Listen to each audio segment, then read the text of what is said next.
Hello നമസ്കാരം. കിഷ്കിന്ധകാണ്ഡം എന്ന ചിത്രത്തിൻ്റെ മൂന്നാം ദിവസത്തെ കേരള ബോക്സ് ഓഫീസ് കളക്ഷൻ റിപ്പോർട്ടാണ് ഇന്നൊരു വീഡിയോ ഭാഗത്ത്.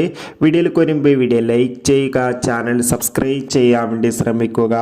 ആസിഫ് അലി, അപർണ ബാലമുരളി, ജഗദീഷ്, വിജയരാഘവൻ എന്നൊക്കെ പ്രധാന കഥാപാത്രങ്ങളായ ചിത്രമായിരുന്നു കിഷ്കിന്ധകാണ്ഡം. ചിത്രത്തിന് മികച്ചൊരു പോസിറ്റീവ് റെസ്പോൺസ് തന്നെയായിരുന്നു മൂന്നാം ദിവസവും വന്നുകൊണ്ടിരിക്കുന്നത്. അതുകൊണ്ട് തന്നെ എല്ലാ സിനിമാ പ്രേമികളും ഒരേപോലെയാണ് ചിത്രത്തിൻ്റെ കളക്ഷൻ റിപ്പോർട്ട് അറിയാൻ വേണ്ടി കാത്തിരിക്കുന്നത്. നമുക്കിപ്പോൾ കിട്ടുന്ന അപ്ഡേറ്റുകൾ പ്രകാരം കിഷ്കിന്ധകാണ്ഡം എന്ന ചിത്രത്തിന് ഇന്നലെ മൂന്നാം ദിവസം മാത്രം ഏകദേശം കേരളത്തിൽ നിന്ന് 2 കോടിക്ക് മുകളിൽ കളക്ഷൻ നേടിയെടുക്കാൻ വേണ്ടി സാധിക്കുമെന്നാണ് ട്രാക്കിംഗ് റിപ്പോർട്ടുകൾ സൂചിപ്പിക്കുന്നത്.